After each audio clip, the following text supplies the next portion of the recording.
These are violent criminals, so they're not going to go down easy. ABC Tuesdays. Let's get this done. The Rookie is back. We have 2 new rookies starting today. Howdy. Being a cop is stressful 24/7. Every year on the job is different. And Training Day We have a serial killer at large. never ends. We need an ambulance! The Rookie. All new Tuesdays on ABC and stream on Hulu.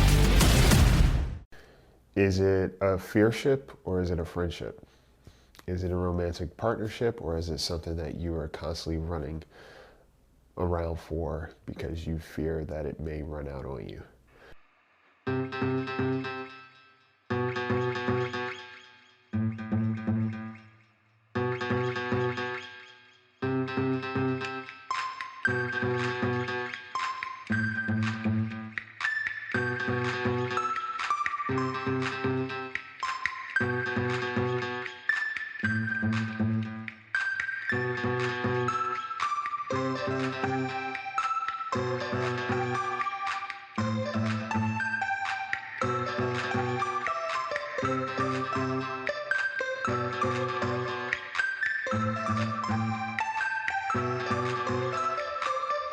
Guys, welcome to the Bird Brain Podcast, where the goal is to rise above it all, stay elevated, create that infinity, up your you. You know how many times I almost forget that slogan? I love it. But today's episode, I wanted to talk to you guys about fear-based relationships. Okay? Relationships that are founded on some level of fear or scarcity versus it actually feeling fruitful and safe, okay, and valued. All right. And there could be different sides of this dynamic. As I was thinking about it, I was like, for example, friendship. Sometimes we are friends with people out of fear, okay? Or within the friendship, we fear, saying the wrong thing because there's going to be some consequence, right? Maybe you bring up a certain transgression and this person, they avoid you or they shut down, okay? They give you the silent treatment, they stonewall. So you start to minimize how you feel or you stop asking for what you need. Or maybe they never seem to show up, okay? You may fear being rejected. Okay, and the other side of that is, let's say you have this friendship where it's kind of abusive. It's a little abusive and slightly manipulative. Okay, things they say to you, how they say things to you, how they treat you. Like if you're not doing the things that they want you to do, or that they demand, then it becomes a problem. Okay, now you run into an issue. All right. Sometimes we think we are in these relationships because we are choosing them for our function, right? Our healthy function. But a lot of times if you look a little bit deeper, sometimes it might be fear-based, okay? Sometimes you might be in a relationship with a person that may remind you of people who bullied you, okay? Maybe people who have mistreated you and you were used to being subservient in those spaces. Okay, so you go along with it. So much so that you start convincing yourself that, yeah, this person, just cares about me, or they just have a strong personality, or, that's just who they are, okay? But in reality, you start to realize, in my body, do I feel tense around them? Okay, do I feel safe, or do I always feel like I'm gonna do something wrong? Now, granted, I've recognized that in some relationships, a person can be very deceitful, okay? Very conniving, if you will, very dishonest. And how they walk on eggshells in the relationship is due to the fact that they're not being honest. And it's not that the person may be doing anything wrong, it's just that this person may respond in a way that they don't like. And even in that, that's some level of manipulation, right? To say that you're fearful of another person, however, you're treating them in a certain way and they're picking up on it and you don't want them to address their concerns, okay? That's manipulation. Full stop. All right. So the beautiful thing about relationships is they're always a dynamic at play. Always a dynamic at play. And when we understand what exactly is happening, that may be more information in terms of how we're navigating. Right? So let's say you are fearful of speaking up for yourself. Okay, why is that? All right, if every time you end up in a conversation with this person it seems like it's semantics being played, or this person lacks accountability, or they are not willing to really change, okay? Or you ask for effort and it's kind of met with this criticism, all right? Or you're asking too much, or that's the implication, all right? So you stop really doing much to make this person upset with you, okay? Or to make this person have a reason to say something bad to you, all right? It's so important to realize sometimes what exactly is happening in a relationship dynamic and how safe you actually feel to be yourself and express yourself. You know, and again, on the flip side, there are some people that may say, yeah, I feel like I got to walk on eggshells with you. It's like, okay, well, how honest are you being in the relationship too? That's important. Or how are you treating this person and now they're responding to it? Okay. Sometimes people like doing bad things without being labeled as bad people. And we want other people to either acquiesce to that behavior, appropriate it, or pretend that it's not happening. But we need to understand that we are not always on the receptive end of this behavior, so therefore we don't know how it's affecting the other person. Okay? Throw it over into romantic partnerships. It's important to ask yourself, is this relationship built on a certain level of health and security and safety? Or is this relationship founded on this idea that they may leave me someday and I got to do everything I need to do to keep them around, okay? Or they may no longer want me, or I may stop being attractive, or what if they see somebody else out there and they want to be with them instead, okay? Or what if they just don't like me anymore? You got to ask yourself, if that's really the case and I'm really in this relationship, why am I here, okay? What am I doing here? What's been the goal? Okay.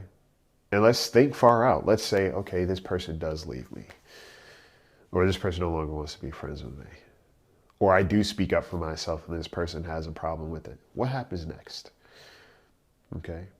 Sometimes we are not thinking past the point, which is what keeps us stuck where we are. All right. Let's say you do go through a breakup. What happens? Do you stop paying your bills? Do you stop eating? Okay. Do you stop getting up and going to work? Do you stop spending time with people? Some people might say yes, because that does happen, but ask yourself why. Okay.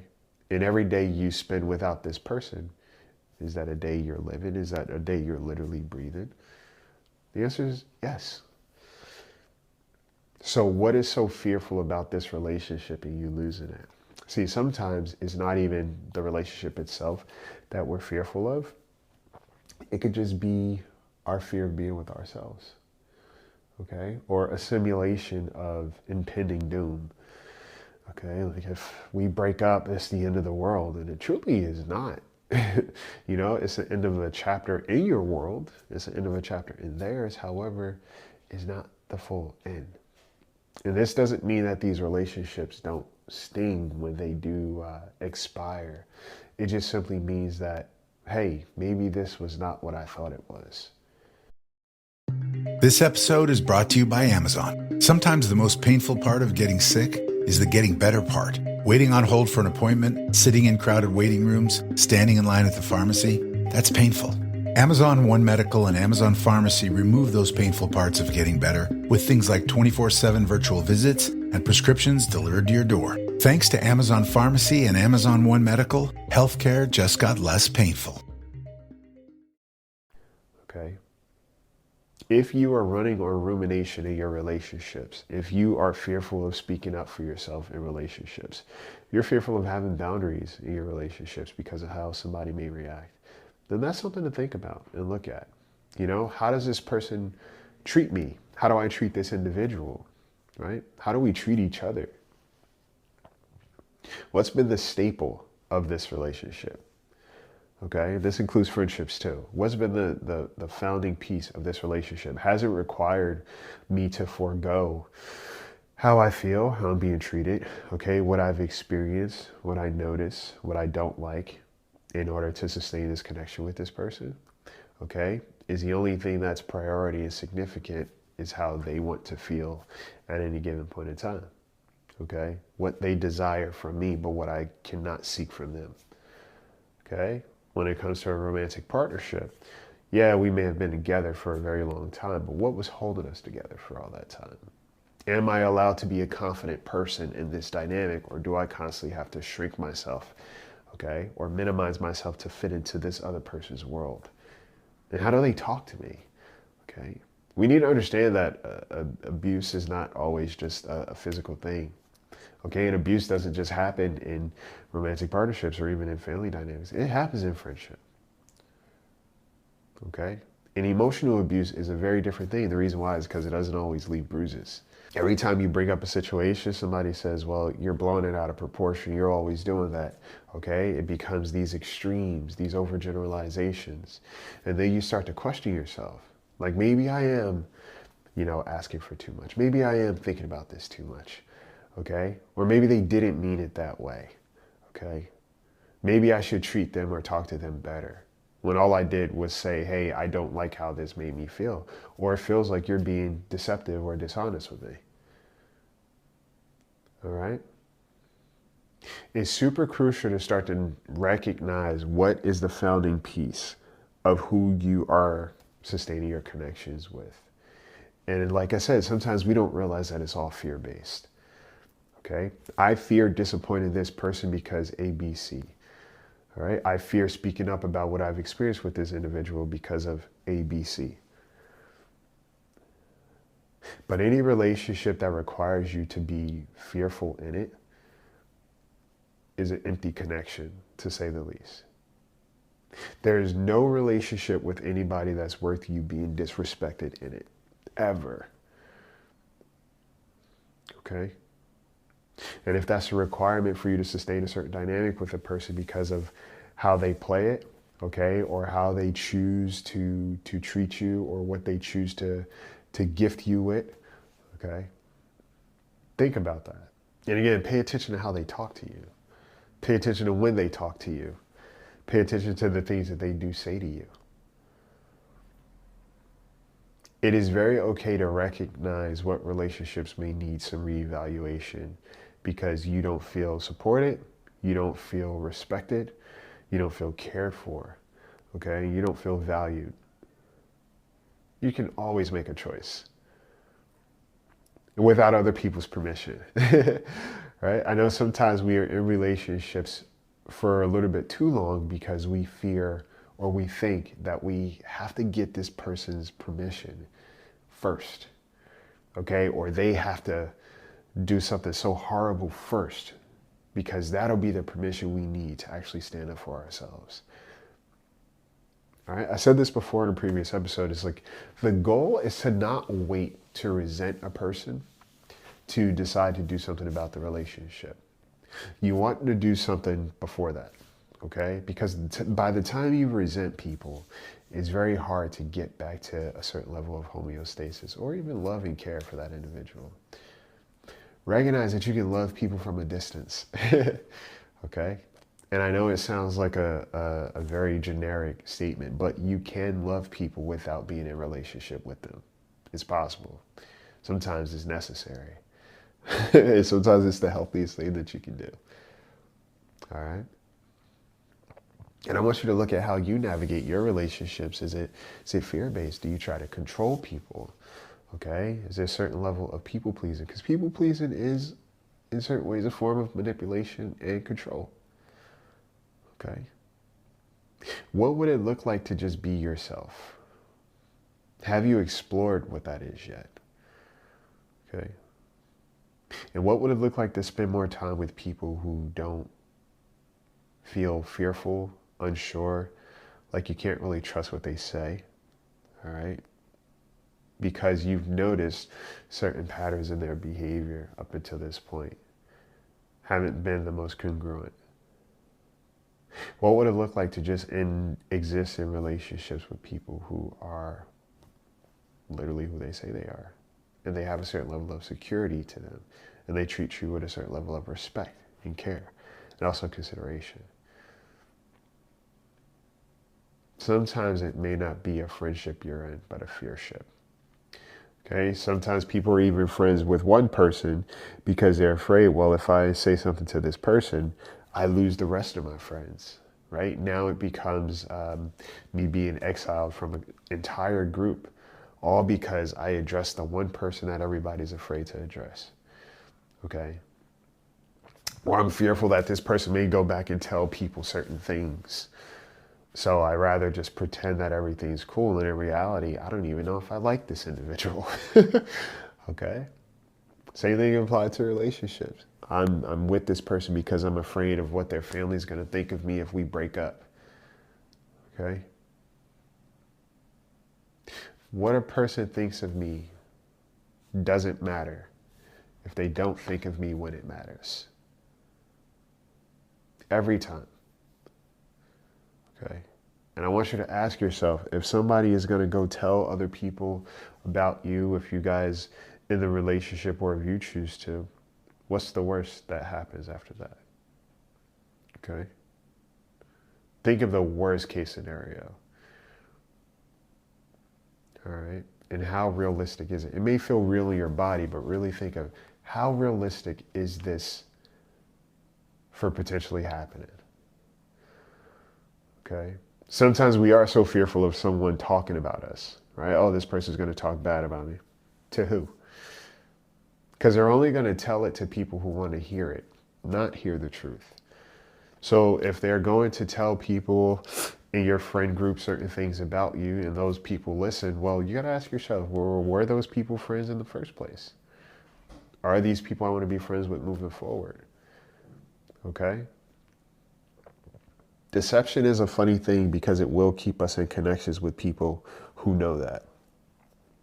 But anytime you stop feeling safe in a friendship or a relationship, a romantic partnership, you get to ask yourself, well, why am I still here? Okay. Do I feel safe with this person? Do I feel like I can trust this person? Are they honest? Okay. Are they sincere? What is the reason that I'm still here? Is it fruitful or is it fear-based? And I really want you to start to look at your dynamics and really think about standing up for yourself. All right? Because we can all be guilty of having feelings and emotions, right? That's the human experience. However, it's how we deal with them and how we deal with people when we have them. If someone only keeps you around for the sake of making themselves feel better, that's not a relationship for you, okay? If somebody only wants you around when it's convenient for them and when you ask for the same thing in return, they can't be bothered, that's not a relationship for you. And then when you bring these things up or you address it, they make you feel like you're doing something wrong, all right? You're asking too much, or maybe your expectations are too high of me. Okay.